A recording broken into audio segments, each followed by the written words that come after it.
بسم اللہ الرحمن الرحیم۔ گمنام ہیرو کے معزز ناظرین السلام علیکم۔ دوستو لائک ضرور کر دیا کریں، شکریہ۔ آئیے چلتے ہیں کہانی کی طرف۔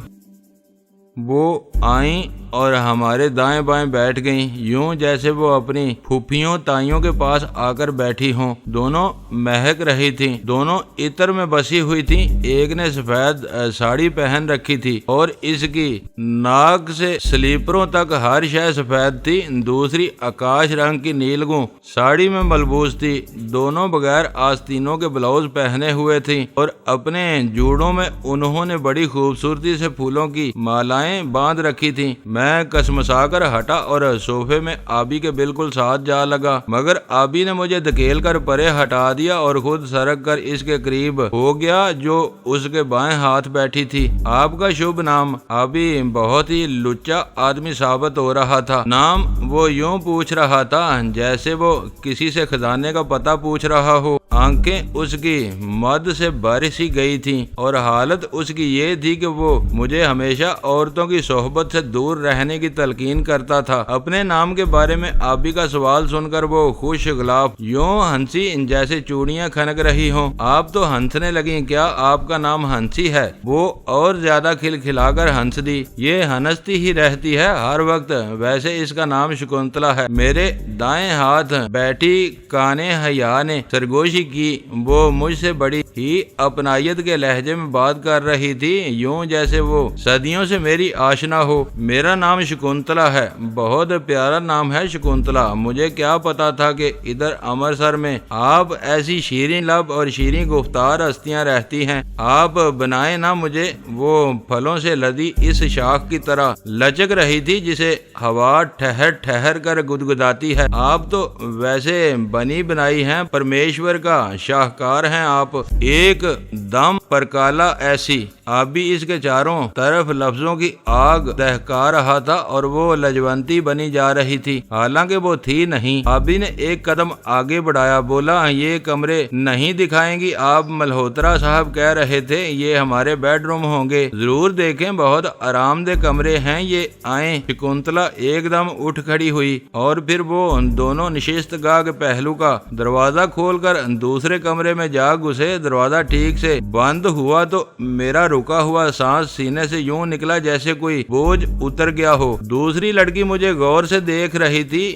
بولی آپ کچھ کے تھکے نظر آتے ہیں، آپ بھی لیٹ جائیں، کچھ دیر آرام کر لیں۔ آرام ہی آرام ہے بی بی، آپ نے اپنا تعارف نہیں کروایا۔ میرا نام پریتما ہے، ملہوترا صاحب کی بہن ہیں آپ؟ ہاں مگر سگی نہیں، آپ پاکستان سے آئے ہیں نا؟ ہاں۔ بس ایسے ہی ایک تھپیڑے نے بے ارادہ لگا دیا ناؤ کو کنارے۔ جب آگے بڑھے تو دیکھا کہ ہم بھارت ورش میں پہنچ چکے تھے۔ آپ تو کبھی معلوم ہوتے ہیں، شکر ہے میں آپ کو کوا نہیں لگتا۔ وہ ہنس دی، بولی بڑے شریر ہیں آپ ملہوترا صاحب، بڑی تعریفیں کر رہے تھے آپ کی، کہتے تھے آپ بڑے سورما ہیں، ہزاروں کو نیچا دکھا دیتے ہیں۔ وہ مجھے جب اونچا دکھاتے ہیں تو پھر مجھے بھی تو کچھ کرنا ہی پڑتا ہے نا مس پریتما۔ وہ پھر ہنس دی، یہ اونچا دکھانا تو کوئی محاورہ نہیں ہے، اردو میں نے بڑی کتابیں پڑھی ہیں اردو کی، کچھ محاورے بنا بھی لینے چاہیے۔ مثلاً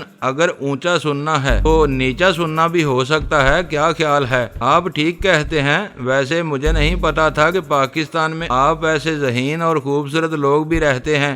آپ کیا سمجھتی تھی کیسے لوگ رہتے ہیں وہاں؟ کچھ نہیں، وہ میرے پتا ہے نا لالا کیدار ناتھ شرما، وہ ادھر جلندھر کے خالصہ کالج میں انگریزی پڑھاتے ہیں۔ وہ کہتے ہیں کہ بس رہنے ہی دیں، وہ کچھ ڈر سی گئی۔ نہیں کھل کر بات کریں نا، کیا کہتے ہیں شرما جی؟ میں نے اسے آگے آنے کا اشارہ کیا۔ وہ کہتے ہیں کہ ادھر بڑے خونخوار لوگ بستے ہیں، انسان کو کچا چبا جاتے ہیں اور پتہ نہیں کیا کیا بناتے رہتے ہیں۔ آپ ہمارا ٹیلی ویژن نہیں دیکھتی ہیں روز؟ ہائے، آپ کا ٹی وی تو اتنا اچھا ہے کہ بس بہت سندر پروگرام آتے ہیں آپ کے ٹی وی پر، ان کو دیکھ کر بھی آپ کے پتا یہی کہتے ہیں؟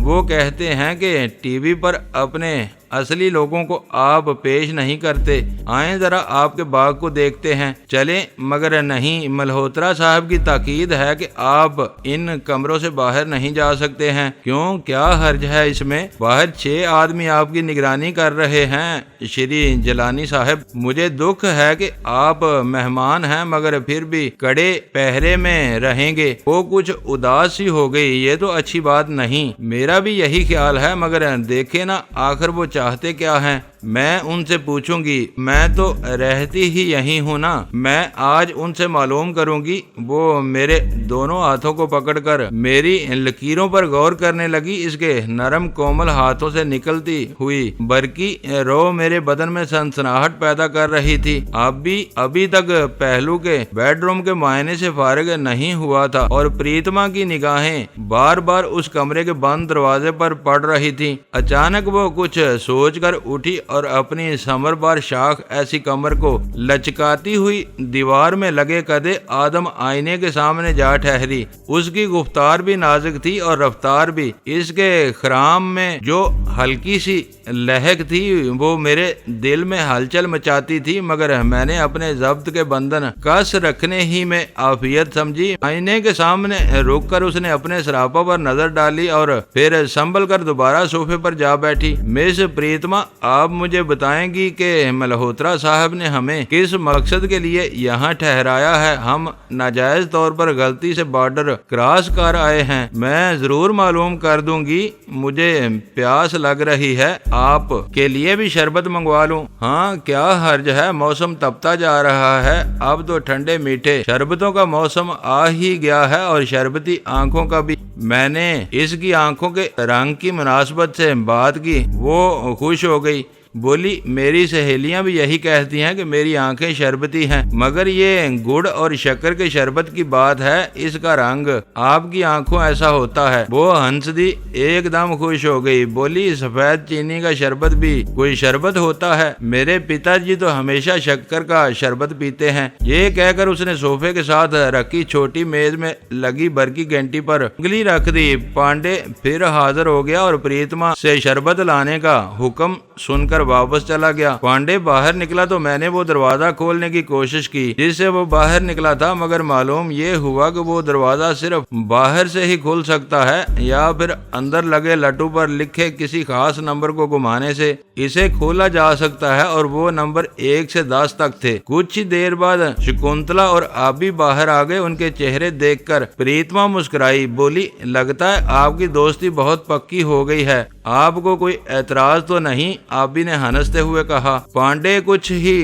دیر بعد شربت لے آیا، اسے ہم پی چکے تو آبی بولا، مہیلاؤ اب تم چلو، ہم ذرا آرام کریں گے، بہت نیند آ رہی ہے۔ ٹھیک ہے مہاراج، ادھیراج داسیاں آگیا چاہتی ہیں، شکنتلا نے نہایت ہی شوخ لہجے میں کہا۔ وہ ذرا سی جھک بھی گئی تھی، اس کا چہرہ گلنار ہو رہا تھا۔ وہ پریتما کو اپنے ساتھ لے کر ہنستی ہوئی کمرے سے باہر نکلنے لگی تو کفل کا لٹو پریتما نے گھمایا۔ میں نے چاہا کہ اس نے جو نمبر گھمائے ہیں میں انہیں سمجھ لوں، مگر وہ دروازہ پلک جھپکتے میں کھلا۔ لٹو پریتما نے اپنے ہاتھ کی اوٹ میں رکھ کر کھولا تھا۔ وہ باہر چلی گئی اور دروازہ پہلے کی طرح بند ہو گیا تو میں نے ان نمبروں پر تباہ آزمائی شروع کر دی، مگر ایک ایک کر کے دو کر کے سارے ہی نمبر گھما لینے کے باوجود وہ دروازہ نہ کھلا۔ ابھی میری اس کوشش کو بڑی گہری دلچسپی سے دیکھ رہا تھا، بولا کیا کر رہے ہو پنڈت کرپا رام جی؟ کیا مطلب؟ ابے یہ نام تو نے مجھے کیسے دے دیا؟ وہ ہنس کر بولا، یہ شکنتلا جی کے پتا جی کا نام ہے۔ دور پھٹے منہ، ابے تو میرا داماد بنے گا؟ میری اس بات پر وہ کچھ جھیپ سا گیا، بولا اس پریتما سے تیرے رویے کو میں پدری رویہ ہی کہہ سکتا ہوں، تجھے کیسے پتا چلا؟ بس پتا چل گیا مجھے۔ وہ پھر صوفے پر بیٹھ کر مہکتا ہوا سگریٹ پھونکنے لگا۔ میں بھی اس کے پاس جا بیٹھا، کوئی گرا کھلی کے نہیں، مجھ پر تو 14 طبق روشن ہو گئے ہیں بڑے بھائی، یہ ہمیں کسی لمبے چکر ہی میں ڈالنا چاہتے ہیں۔ اس نے آواز دبا لی۔ کیا مطلب؟ میں نے اس ناری سے پوچھ لیا ہے، اسے ٹھیک سے تو کوئی بات معلوم نہیں ہے، مگر اندازہ اس کا یہی ہے۔ اس کا خیال یہ ہے کہ وہ کام جو یہ لوگ ہم سے لینا چاہتے ہیں پاکستان میں ہے۔ اچھا یار، یہ تو بہت گڑبڑ کی بات ہے، ہم تو بہت بری طرح پھنس گئے ہیں۔ اور دیکھ دنیا میں کیسے کیسے عجوبے ہوتے ہیں، وہ بلال آغا ہے نا، اس کے بارے میں یہاں سب لوگ یہی سمجھتے ہیں کہ وہ سکھ ہے۔ اچھا، اس کے بارے میں بھی پوچھا تھا تو نے؟ ہاں، میں نے شکنتلا سے کئی باتیں پوچھ لیں۔ اس کا کہنا یہ ہے کہ یہ بلبیر سنگھ یہاں ASI بھرتی ہوا تھا، پھر یہ دیکھتے ہی دیکھتے انسپیکٹر بن گیا۔ تو نے شکنتلا کے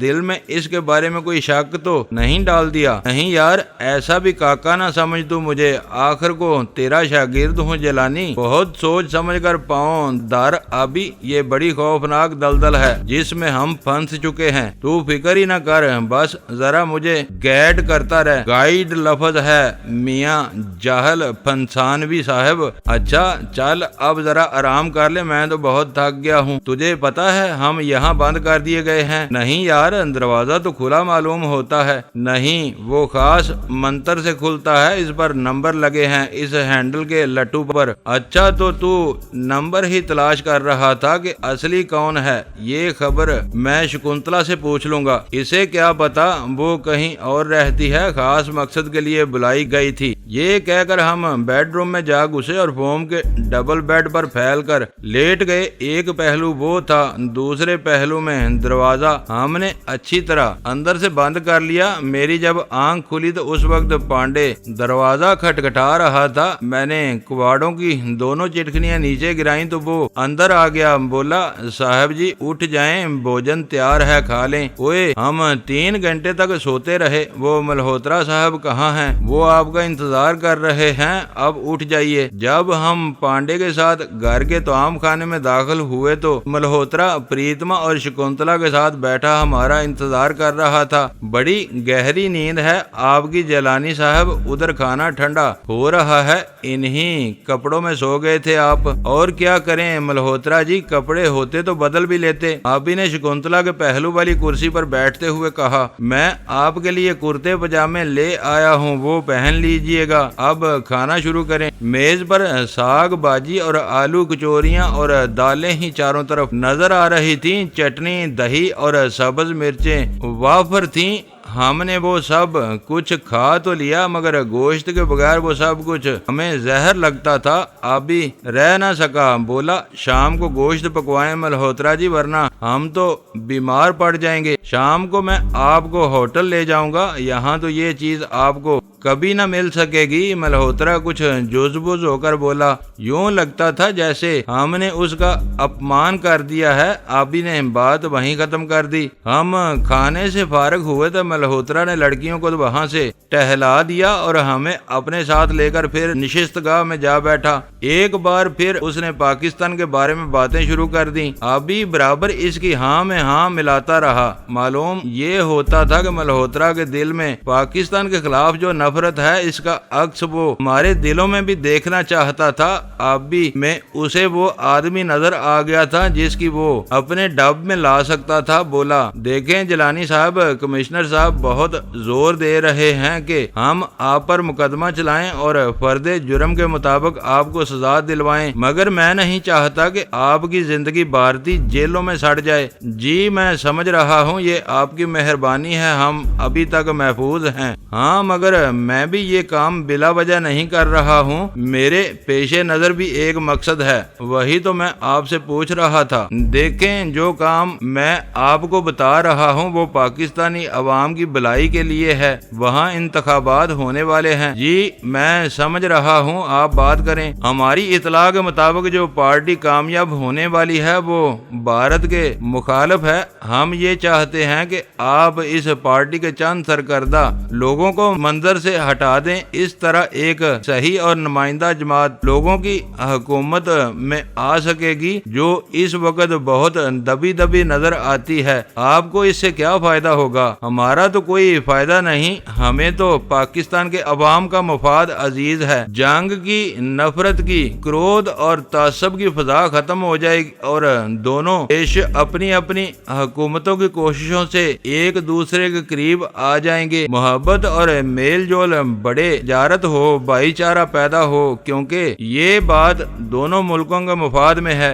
آپ کا مقصد تو بہت نیک معلوم ہوتا ہے ملہوترا صاحب، یہ آپ نے کیسے فرض کر لیا کہ میں ہی اس کام کے لیے موزوں ترین آدمی ہوں؟ دیکھیں، یہ کام آپ وہاں کرتے آئے ہیں۔ ہادی علی کو آپ نے اس سلسلے میں ختم کیا تھا۔ ہماری اطلاع کے مطابق ڈھلوں صاحب کے مخالف امیدوار ملک رحمت علی کو بھی آپ نے ہی اغوا کیا تھا۔ یہ ساری معلومات ہمیں حاصل ہو چکی ہیں اور آپ انکار نہیں کر سکتے۔ آپ ٹھیک کہتے ہیں، آپ کی معلومات حیرت انگیز حد تک درست ہیں، مگر یہ سب کچھ آپ نے اتنی محنت سے کیوں کر معلوم کیا؟ میں تو بہت ہی گمنام سا آدمی ہوں۔ دیکھیں، ہمیں آپ کے معاملے میں بڑی دوڑ دھوپ کرنی پڑی ہے، تب جا کر یہ سب کچھ معلوم ہوا ہے، اور میرا خیال ہے آپ کی پولیس بھی اس معاملے میں بے خبر نہیں ہے۔ وہاں بھی کچھ لوگ آپ کو درپردہ ڈیل دیتے رہے ہیں۔ ہو سکتا ہے آپ کا خیال درست ہو، مگر اب آپ فرمائیں کہ آپ ہم سے کیا چاہتے ہیں؟ ہم کچھ آدمیوں کی فہرست آپ کو دیں گے، اگر آپ انہیں انتخابات کے منظر سے عارضی طور پر یا ہمیشہ کے لیے ہٹا دیں تو ہم آپ کی ساری مشکلات دور کر دیں گے۔ کیا مطلب؟ کون سی مشکلات؟ مثلا یہ کہ ہم آسیہ کو بحفاظت تمام بھارت لے آئیں گے۔ آپ کے کوئی اور عزیز ہوں تو انہیں بھی ہم یہاں بلوا لیں گے، اور آپ کو اس کام کے مکمل ہونے پر ہم یہاں نہری مربع دلوا دیں گے۔ نقد کہیں تو 50 لاکھ روپے تک ہم انعام دلوا دیں گے۔ ملہوترا بہت زیادہ سنجیدہ نظر آ رہا تھا۔ ایک لہجے کے لیے تو یہ خیال میرے دل میں گزرا کہ یہ شخص کہیں پاگل تو نہیں ہو گیا ہے، مگر نہیں، وہ بقائمی ہوش و حواس سب کچھ کہہ رہا تھا، اور اس کی باتوں پر میرے لیے یقین نہ کرنے کی کوئی وجہ نہیں تھی۔ وہ ایک بہت بڑے منصوبے اور سازش کے تحت پاکستان میں کوئی ایسی کٹ پتلی حکومت قائم کرانے کے در پہ تھے جسے وہ اپنے اشاروں پر نچوا سکیں، جس سے وہ اپنی من مانی پر انگوٹھا لگوا سکیں۔ وہ درپردہ اس سازش میں مصروف تھے کہ پاکستان کو مکمل طور پر اپنی من پسند اور اپنی پروردہ اور خود ساختہ حکومت کے ذریعے مفلوج کر دیں۔ کیا آپ کے اس منصوبے کو نئی دہلی کی حمایت حاصل ہے؟ نہیں، ہمارے ہاں بھی انتخابات ہونے والے ہیں اور ہمیں معلوم ہے کہ یہاں کس پارٹی کی حکومت قائم ہوگی۔ اس پارٹی کا یہ منصوبہ ہے جسے وہ لوگ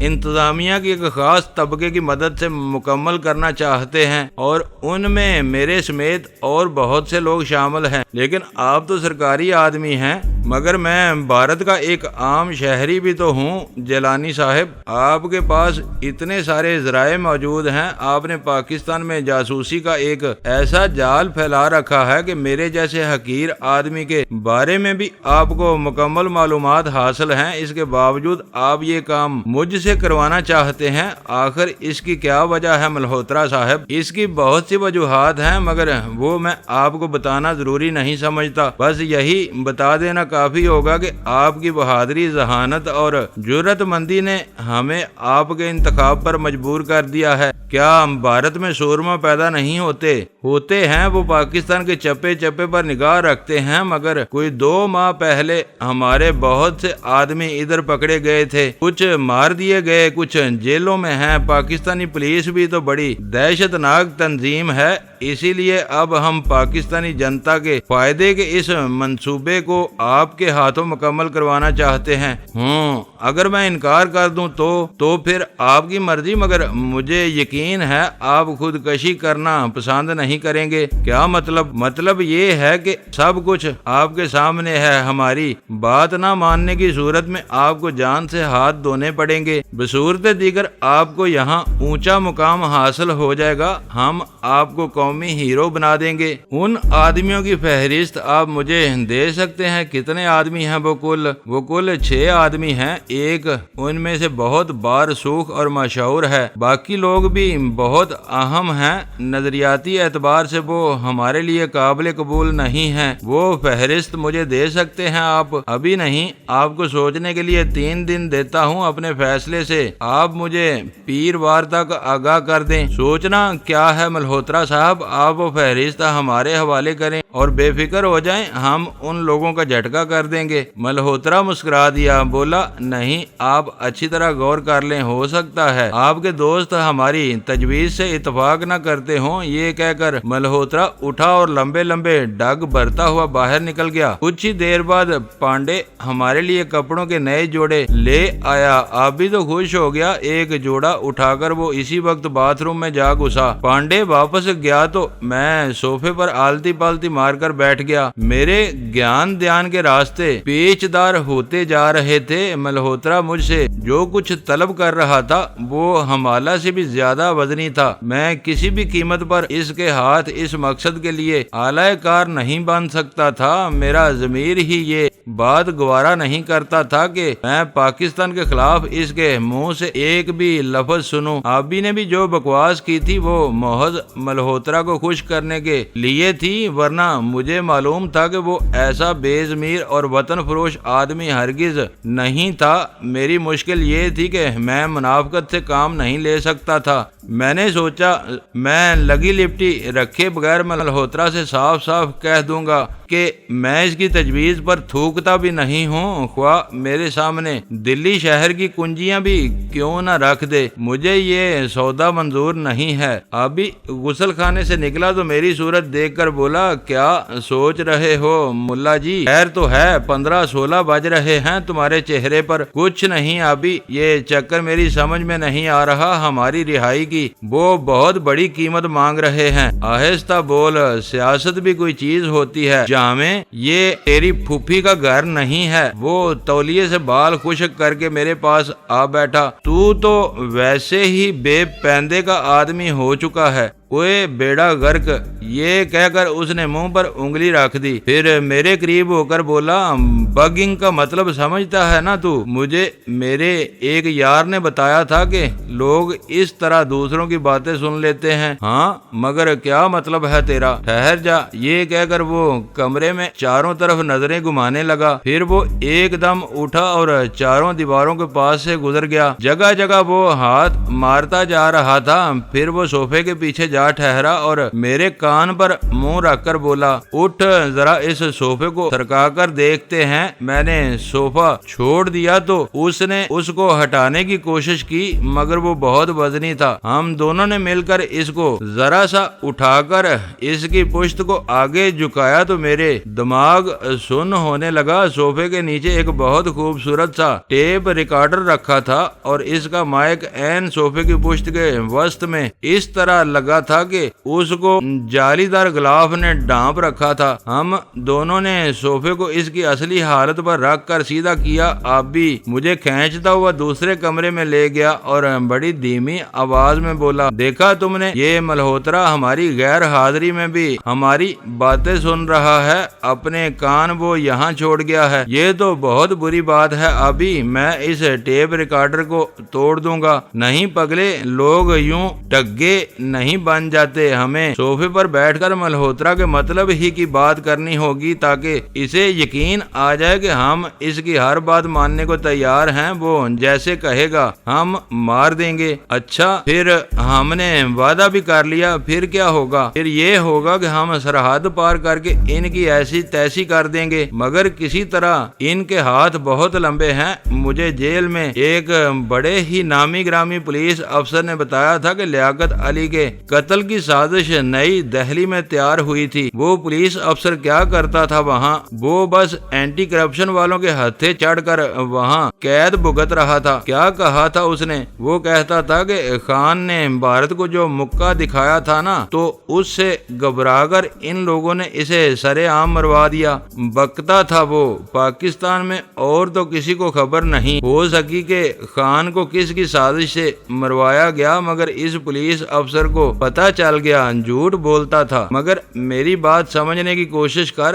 ہم ان سے وعدہ کر کے کے ادھر نکل گئے اور ان کے لیے کام نہ کر سکے تو یہ ہمارا جینا حرام کر دیں گے۔ ان کے ہاتھ بڑے لمبے ہیں، کچھ بھی نہیں ہوگا، ہمیں اپنی پولیس نہیں پکڑ سکی تو یہ کیا پکڑیں گے۔ اچھا خیر یہ بتا کہ تو چاہتا کیا ہے؟ میں یہ چاہتا ہوں کہ ملہوترا کی ہاں میں ہاں ملاتے جاؤ، صوفے پر بیٹھ کر آج ہم کسی وقت اپنی حکومت کو خوب گالیاں دیں گے تاکہ یہ لوگ ہمیں اپنا ہی آدمی سمجھیں۔ اچھا بھائی یوں ہی صحیح، مگر میرا دل نہیں مانتا ہے، میں نے بہت ہی بجھے ہوئے لہجے میں کہا۔ سیاست بچہ جی، سیاست ان گدوں کو ان کے گھر میں گھس کر مارو۔ یہ حالات حاضرہ کا پروگرام ہم آج شام 5 بجے ریکارڈ کروائیں گے۔ آبی نے یہ کہہ کر بستر کی شکنیں درست کی اور پھر کمبل اوڑھ کر لیٹ گیا۔ میری بھی طبیعت بوجھل ہو رہی تھی، میں بھی دوسرے بیڈ پر جا پڑا۔ کرنے کو ہمارے سامنے کوئی بھی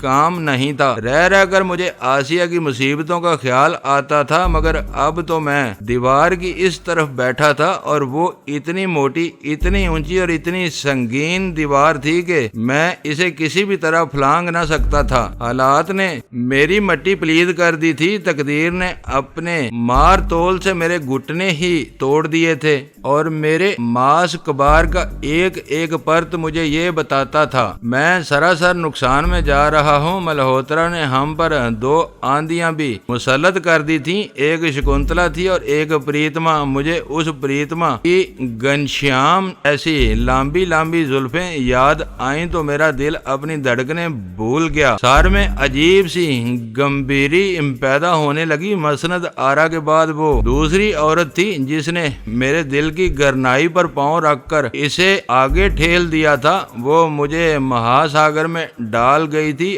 آدمی میں ندی کی چمبک پیدا کر کے فطرت نے بڑے رسیلے رنگیلے سامان پیدا کر دیے ہیں اور اس کی وجہ سے زندگی ایک مہکتے ہوئے جھونکے ایسی لگتی ہے۔ میں نے شکنتلا کو شے نہیں دی تھی، پھر بھی مجھے محسوس ہو رہا تھا کہ میری زندگی کے اس تاریک سیارے میں وہ اگر اتر آئے تو وہ بڑی روشنی دے سکتی ہے۔ میں کتنی ہی دیر تک اس کے تصور سے کھیلتا رہا، پھر مجھے آبی کے ہلکے ہلکے خراٹوں کی آواز سنائی دینے لگی اور میں بھی چادر اوڑھ کر سو گیا۔ میری آنکھ کھلی تو آبی پلنگ پر موجود نہیں تھا۔ تپائی پر سے پیکٹ اٹھا کر میں نے سگریٹ سلگایا اور بالوں میں کنگھی کر کے میں نشست گاہ میں داخل ہو گیا۔ آبی اس وقت صوفے کے پیچھے بیٹھا ٹیپ ریکارڈر میں رکھے ٹیپ سے الجھ رہا تھا۔ میں نے اس ٹیپ کو صاف کر دیا ہے، تمہاری کئی باتیں مجھے پسند نہیں تھی، تجھے یا ملہوترا کو ایک ہی بات ہے، وہ میرا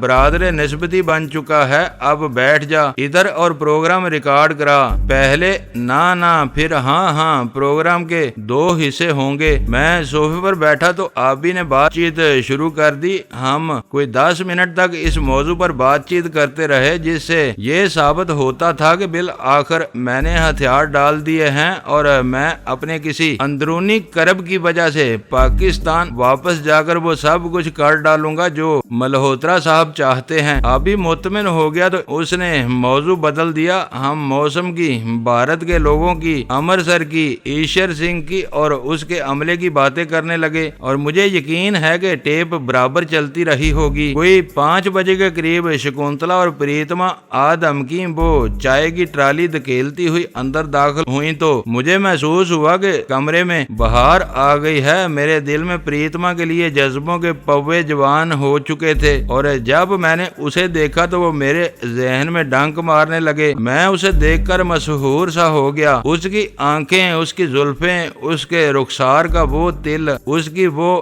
بیدوں بری مسکان مجھے مسند آرا کی یاد دلا رہی تھی۔ شکنتلا نے آتے ہی ہمیں پہلے تو نمستے کہا اور پھر آبی سے مخاطب ہو کر بڑے ہی رسیلے انداز سے بولی، کیا حال ہے پوجیا جی؟ پوجیا جی یہ کیا ہوتی ہے دیوی جی؟ نہیں جانتے؟ ہائے سرحد پار سے تو ہندی کا بولو رام ہی کر دیا ہے آپ لوگوں نے، حالانکہ یہ اتنی میٹھی بولی ہے۔ مطلب سمجھا دیں تو یہ لفظ میں بھی پلے باندھ لوں گا۔ اس کے معنی ہے ہے وہ آدمی، وہ مرد جو پوجا کے لائق ہو۔ لے بھائی تیرے درجات تو بہت ہی بلند ہو گئے بھائی۔ پیر زادہ صاحب آپ بھی ہنس دیا، بولا میرا خیال ہے کہ ہمیں چائے اپنے بیڈ روم میں بیٹھ کر پینی چاہیے۔ وہ موقع سے فائدہ اٹھانا چاہتا تھا اور مجھے بھی خلوت فراہم کر رہا تھا۔ کیا حال ہے آپ کا؟ پریتما نے میرے لیے چائے بناتے ہوئے کہا۔ ٹھیک ہوں، آپ سنائیں۔ کرپا ہے آپ کی، میرا آنا آپ کو اچھا نہیں لگتا۔ یہ کیسے کہہ سکتی ہیں آپ؟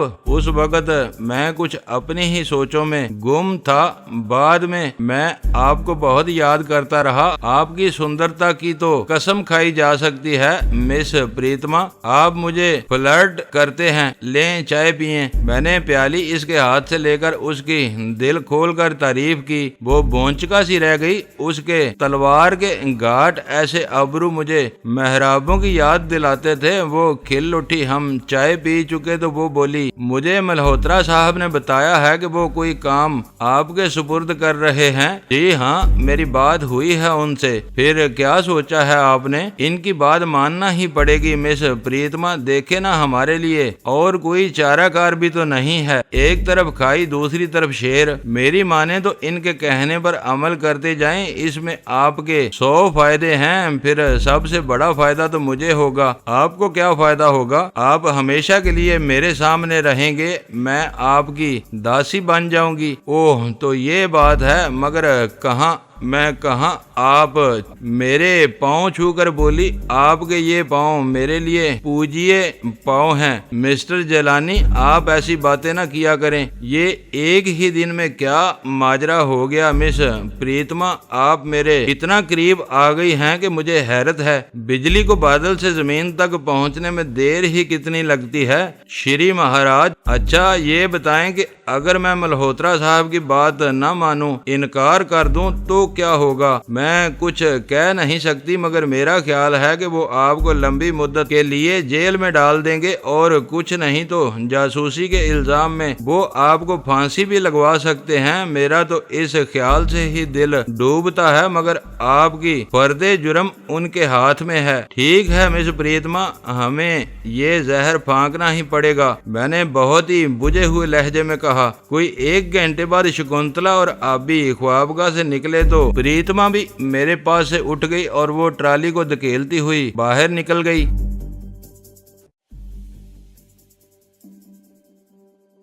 دوستو ویڈیو کو لائک ضرور کر دیا کریں۔ ISI پاک آرمی زندہ باد، پاکستان پائندہ باد۔ معزز ناظرین، اپنا خیال رکھیے گا اور اپنے اس چینل کا بھی شکریہ۔